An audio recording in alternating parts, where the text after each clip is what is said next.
Hi, this is Ron Kinscherf, and this is the Book Nook, brought to you by the Quincy Public Library. Make sure you check out their website. You guys got all kinds of stuff going on, and it's quincylibrary.org, and lots of activities for your kids, all the clubs and everything going on. But today we have a special guest from Quanada, Megan Duesterhaus, and Natascha Will, the interim executive director of the Quincy Public Library. So you got a big event coming up on October 2nd, which is called Read Between the Lines. Yeah, so this interesting arrangement between you guys at Quanada and the library. So how'd this all get started?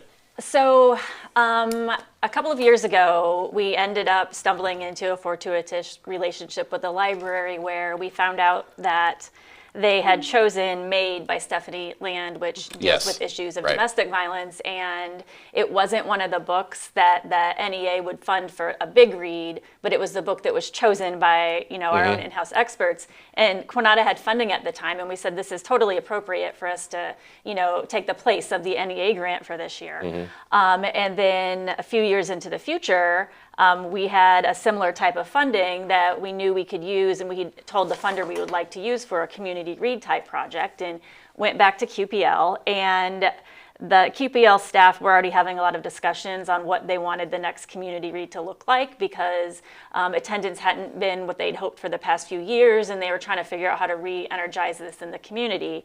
And I, for some reason, was reading a article about banned and challenge books, and like almost everyone, when I started looking at lists of like the top challenge books of the past 100 years or something like that, I was just blown away by all of the titles that were appearing there. Like The Diary of Anne Frank is one that people can never believe. I think Little House on the Prairie has been on there before. The Bible appears on it sometimes. So it's kind of just like anything and everything somehow can be on this list. But when I started looking at how books get on lists where they're being banned or challenged, a lot of times it's because there's sexual content in the books, and people interpret that as like obscene or pornographic.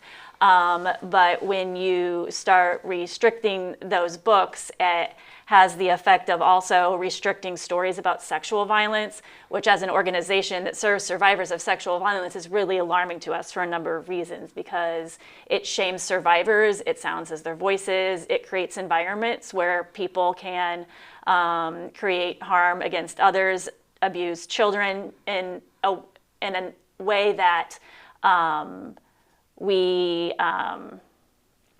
we're making it easy because we can't see it and we can't name it, and so abusers can kind of do it unchecked, and it's hard to stop it. And so that was originally how I said this is a way that we can support this project. But I specifically didn't want to have like a list of 31 books about sexual violence, because that is not an exciting community read.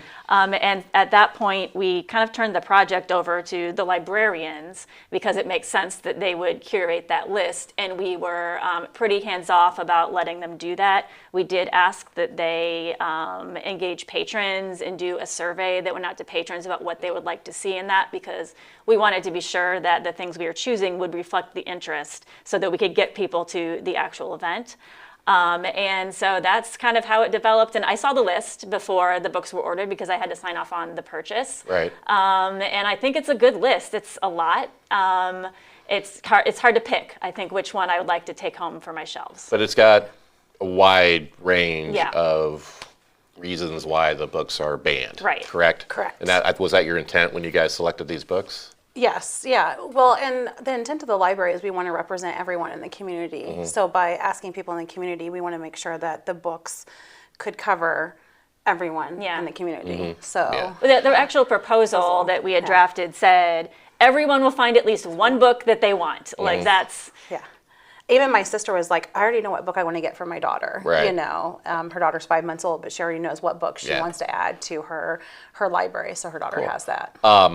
How excited were you when they came up with the idea?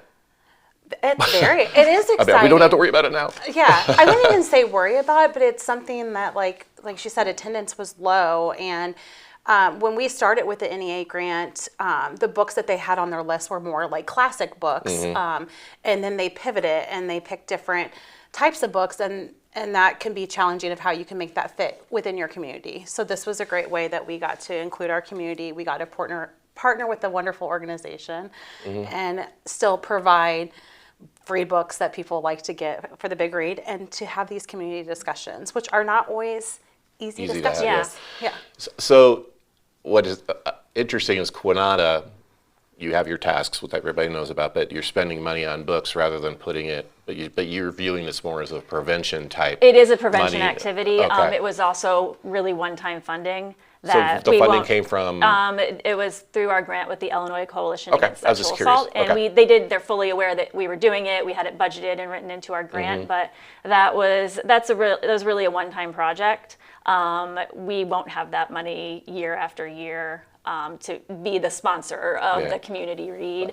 And if we hadn't spent that money here, it would have been spent by another center somewhere in the state. the thing I want you to state, though, is this money is not being taken away from your original mission of Quanada. Correct, This money correct. is It is, allocated yeah. so your money that you have for everything else you're doing is still there. Yes. You're not robbing Peter to pay Paul. Yeah, I think we talk most about our direct services, but there are things that we're doing prevention-wise, and like lots of community engagement that we tend to focus less on because our primary mission is the direct service.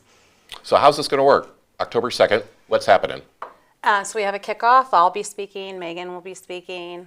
And then Really small speaking parts. yes, 'cause not You're not We going to know read. You're not going to read.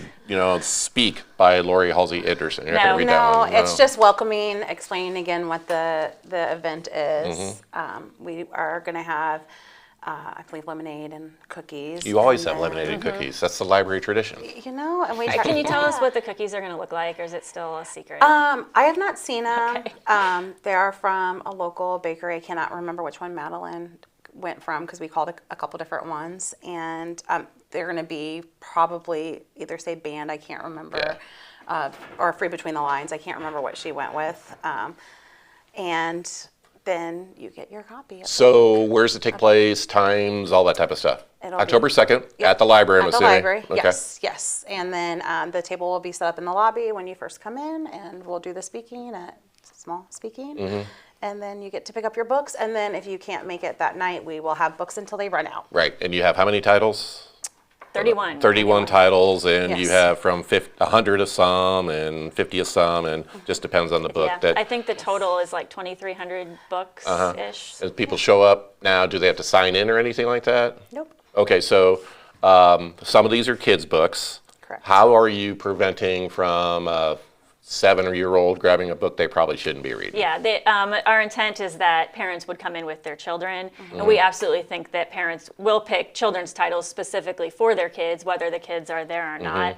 But the children's department at the library, Natascha could tell you, spending years Yes. in it, it's separate from the rest of the stacks. And so this isn't a display located in the children's department. It's in the lobby, which is adjacent, but monitored all the time by the circulation desk. All right, so all the books will be in one location and ready to go October 2nd. If people have questions, they can call the library, I'm assuming, right? Yes, they can call Okay. the library. Okay. This is interesting how this all came about. Yes. Yeah. Well, thanks for coming and telling the story. Yeah, thank you. Thanks All for right, having Megan us. Duesterhaus with Quanada. Natascha Will, always good to see you at the Quincy Public Library. good to see you too. Lots of stuff going on outside of this, and they can always go to your website, quincylibrary.org. That's right. Any yes. real quick, any new club? We did start a once a month Saturday Lego club. So we do it on Wednesdays weekly, and we decided to add a Saturday. For ages? For ages 7 to 12. What time's that? It is at 2 Okay. to 4. All right. Thanks a lot. This has been the Book Nook. And I'm Ron Kinscherf with Muddy River News.